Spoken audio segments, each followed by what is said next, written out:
The St. Augustine Cathedral in Philadelphia was bathed in afternoon sunlight, its stained glass windows casting jewel-toned shadows across the marble floor.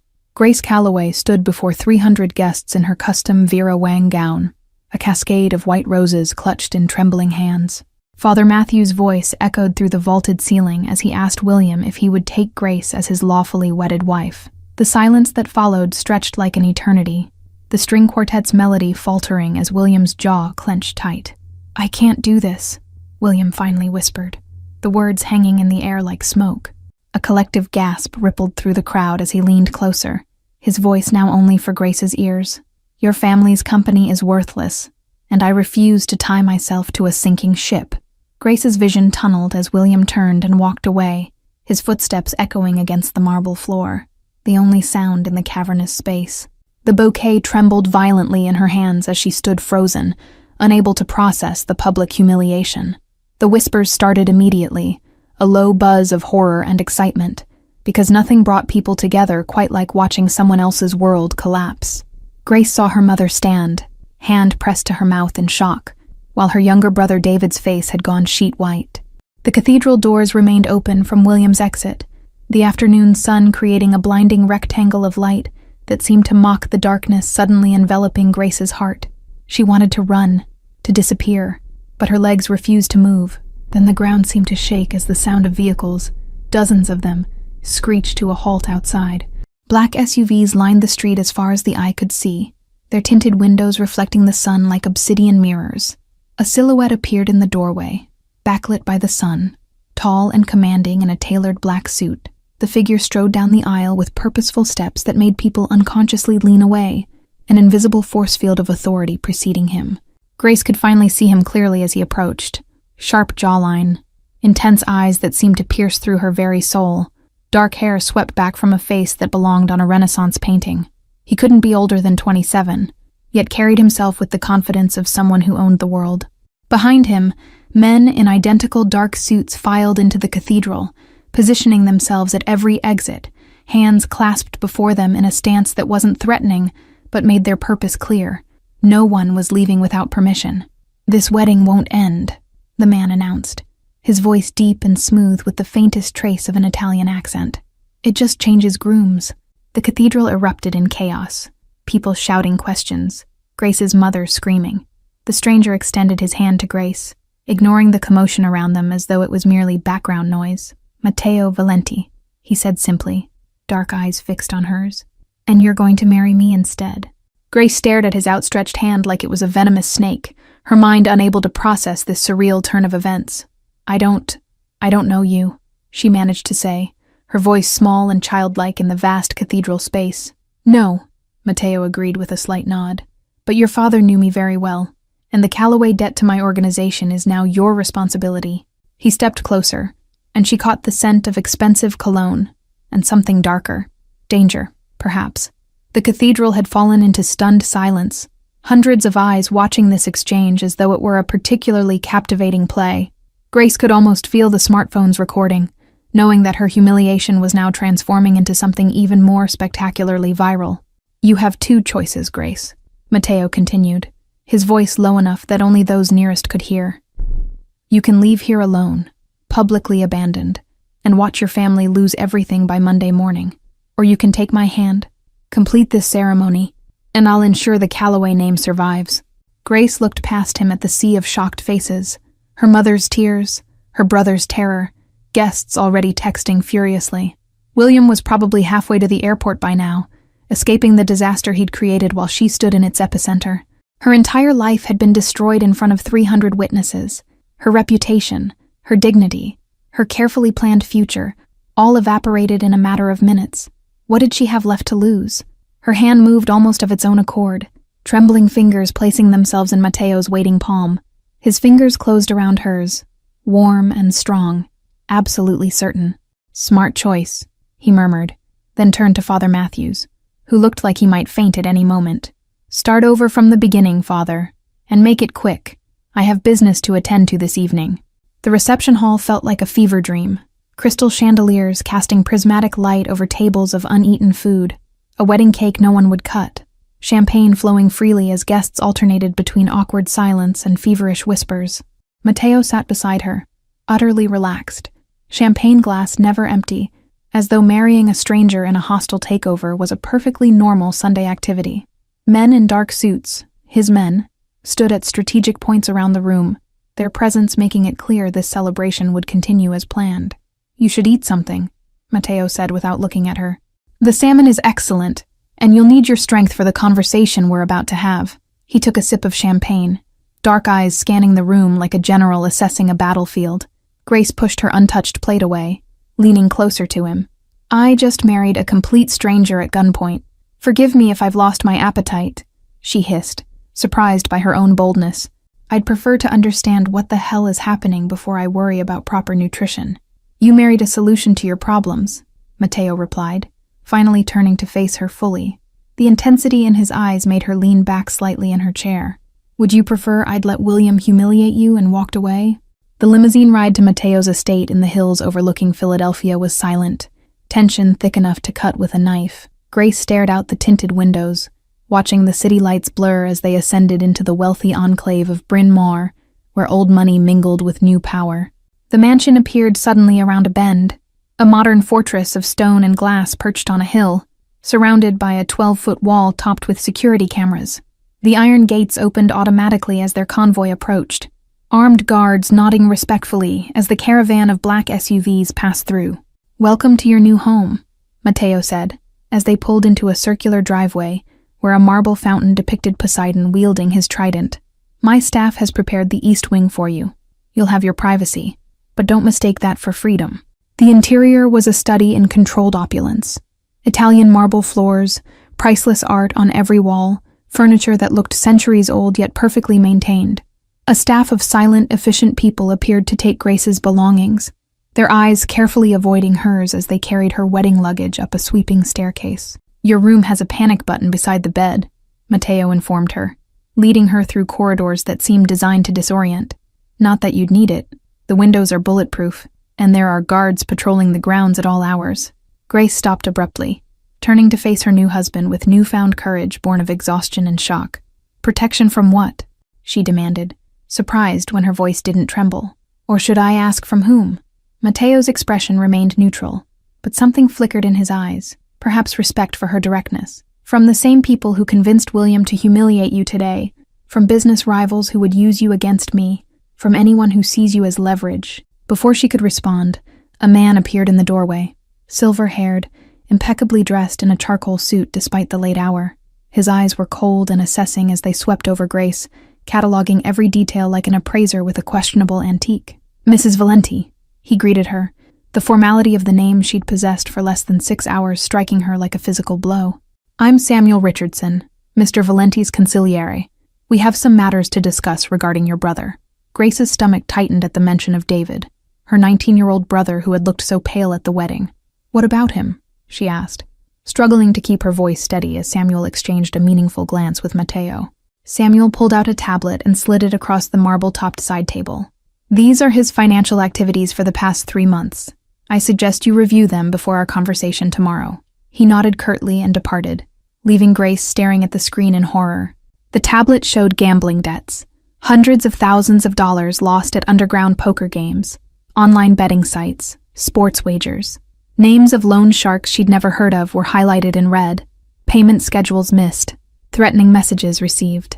3 days into her new marriage, Grace sat at the breakfast table picking at her omelet while scrolling through her phone. The wedding disaster had gone viral. Altar upgrade was trending, with someone having posted both William's exit and Matteo's dramatic entrance, comments ranging from horrified to oddly supportive. "Put that away," Matteo commanded, appearing suddenly in the doorway wearing a tailored navy suit that complemented his olive complexion. "You're coming with me to a business meeting. Important people, investors, associates who are curious about my new wife." Grace placed her phone down, raising an eyebrow. "And why would I do that? To be paraded around like some trophy you won in a hostile takeover?" The boldness in her voice surprised her. Perhaps sleeping in a fortress had given her a false sense of security. "Because you're my wife, and I need them to see that," Matteo replied, his tone making it clear this wasn't a request. "This marriage needs to look real, Grace, which means you sit beside me, Smile and play your part. Can you do that? Or shall I revisit the alternatives we discussed at the cathedral? The meeting was held at a private club in downtown Philadelphia, the kind without signage where membership was by invitation only and cost more than most people's annual salary. 12 men in expensive suits sat around a mahogany table when they arrived, all watching Grace like scientists observing a lab specimen. Mateo pulled out a chair for her at the head of the table, a gesture of both courtesy and possession. "Gentlemen," he began, "this is my wife, Grace." The introduction was simple, yet carried weight, positioning her as something more than decorative. A man with salt and pepper hair and hard eyes leaned forward with a predatory smile.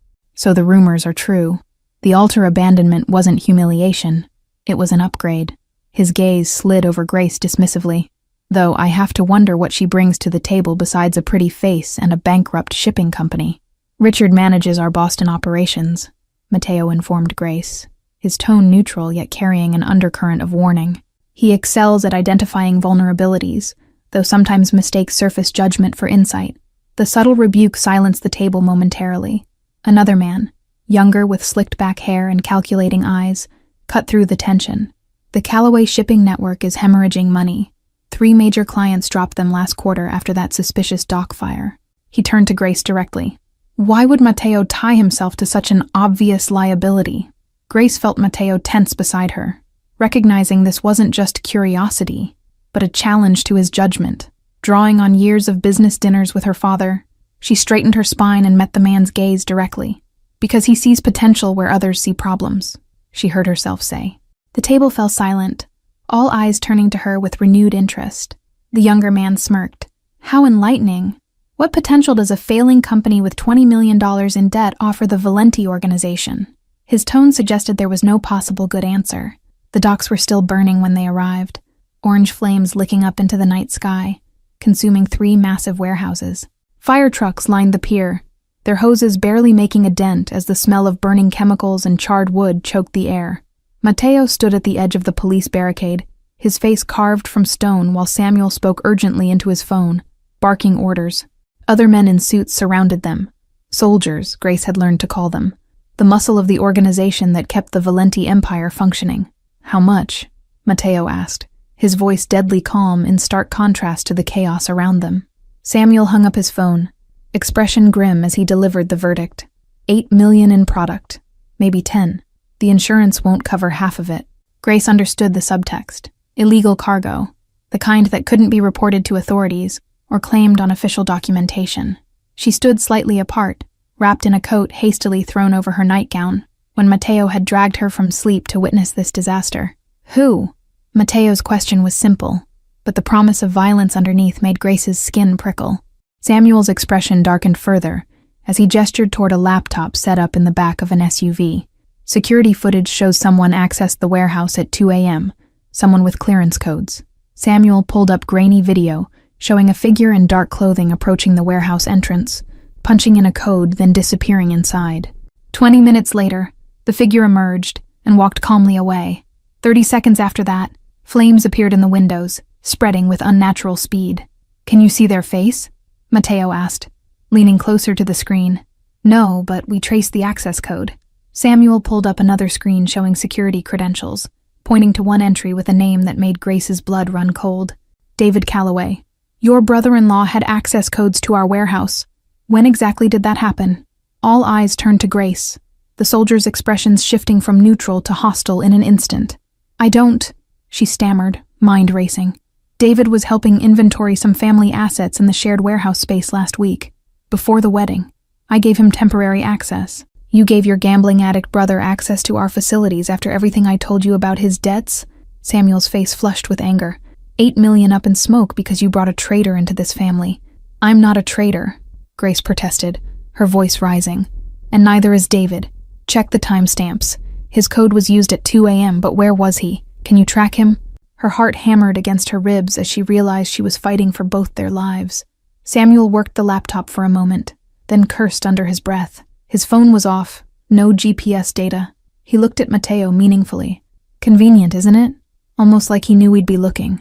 Or someone stole his code," Grace countered, her voice rising with desperation. "The Richardson family has been targeting us. They paid William to humiliate me at the altar, and now they're framing David to destroy your trust in us. Listen to her making excuses while our business burns." One of the soldiers scoffed, his hand drifting toward the bulge beneath his jacket. "I say we cut our losses, her and the brother, before they destroy everything." The words hung in the smoky air like a death sentence, as Grace's heart hammered against her ribs. She looked at Mateo, searching his face for any sign of belief, any flicker of trust beneath his impenetrable mask. "Did you know?" he asked softly, stepping closer until she could see flecks of amber in his dark irises. "Did you know your brother would do this?" His voice was calm, but carried the weight of her fate within each syllable. "No," Grace answered firmly, refusing to look away despite the fear coursing through her veins. "David is impulsive and desperate, but this, destroying millions in product, risking his life, risking mine, this isn't him." Mateo studied her for a long moment, while the fire raged behind them, illuminating his face in flickering orange light. "Samuel," he finally said, without breaking eye contact with Grace, "find David Calloway. I don't care if you have to search every casino and bar in the Northeast." "And her?" Samuel asked pointedly, his tone making it clear what course of action he recommended. Grace held her breath, acutely aware that her very existence hung on Mateo's next words. "She stays," Mateo declared with finality, "under guard. If she tries to leave the estate or contact anyone without my knowledge, stop her." He turned back toward the burning warehouses. "Now find her brother so we can get some answers." Grace watched the soldiers disperse, Samuel barking orders into his phone as he walked away.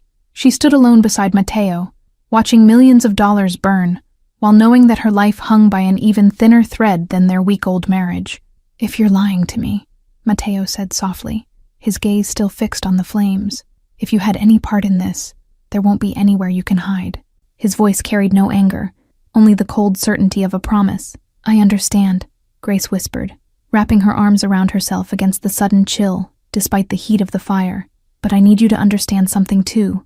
Someone is setting us both up." Mateo turned to face her fully, his expression unreadable in the dancing shadows. "Then you have until Samuel finds your brother to prove it.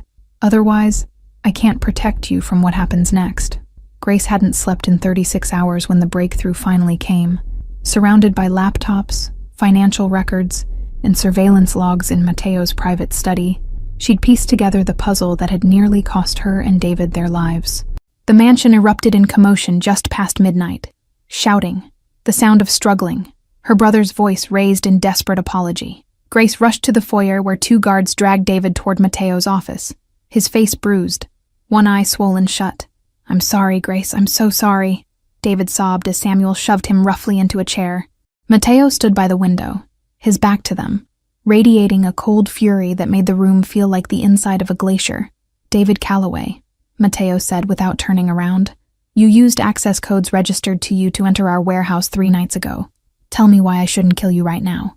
His voice was devoid of emotion, each word falling like a stone into still water. "It wasn't me," David stammered, words tumbling out in panic. "I swear I was at the Blue Diamond Casino all night. Ask anyone at the high-stakes table. I lost $15,000 on a bad hand of Texas Hold'em."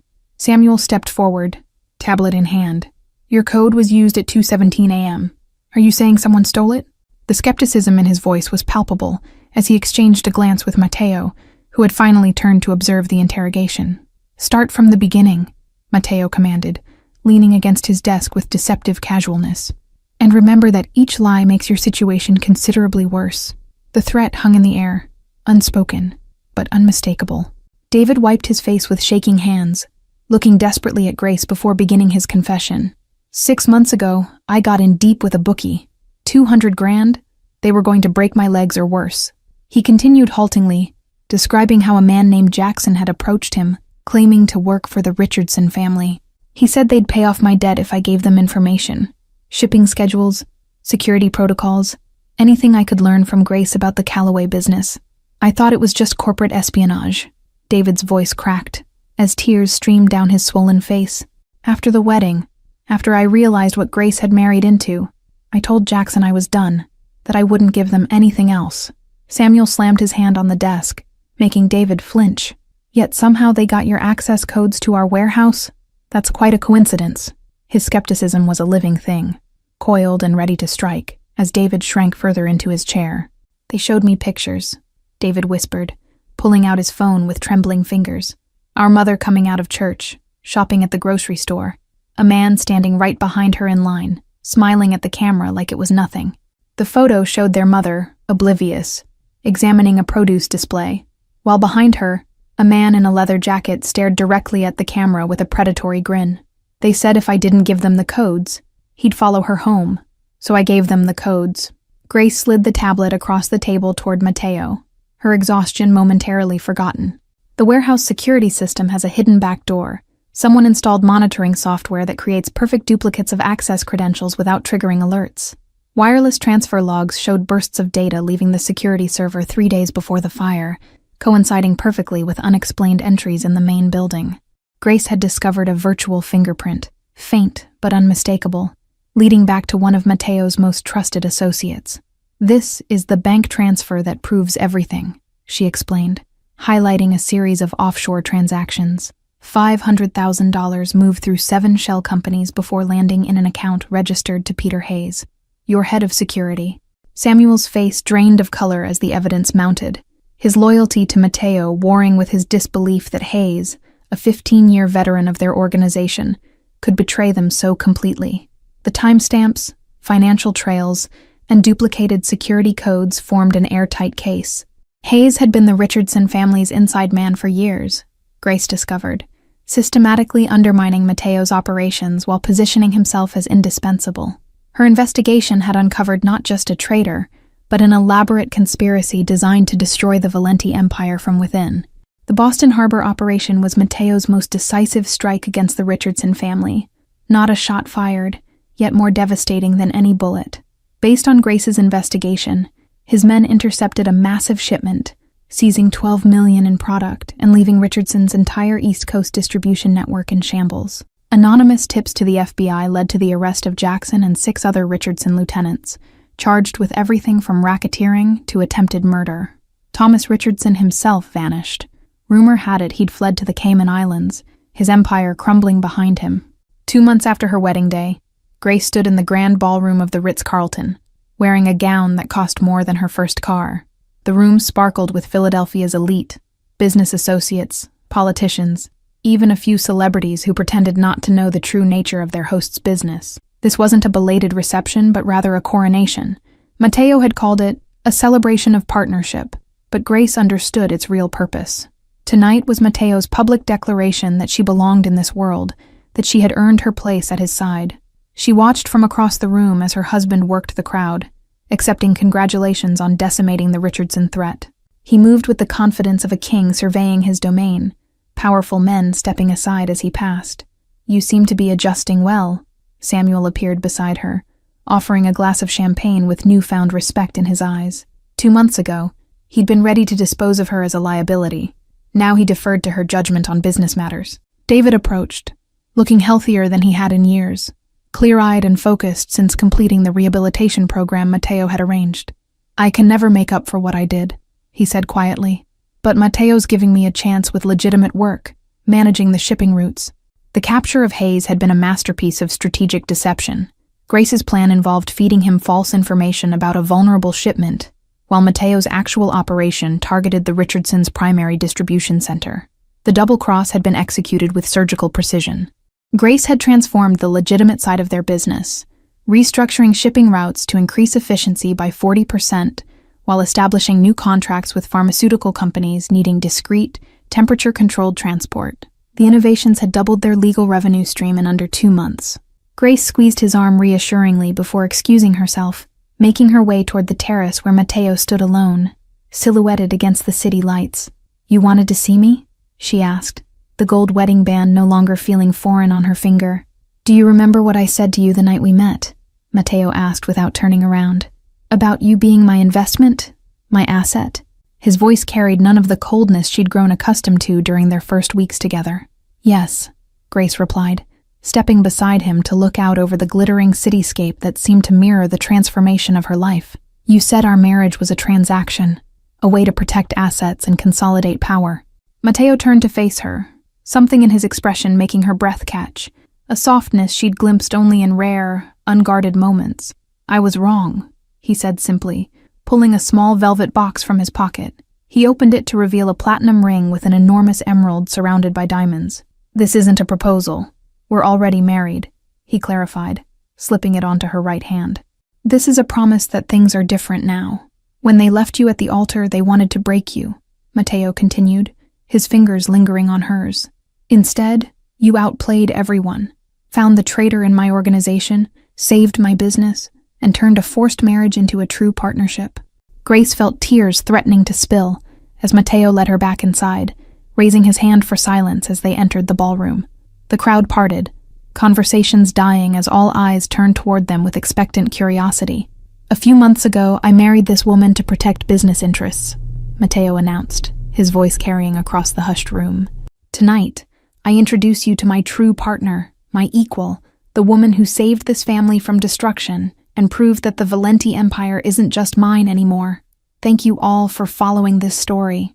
If you enjoyed it, please write in the comments where you're watching from, and don't forget to like, subscribe, and share this video, as your support is crucial for me to continue creating content here.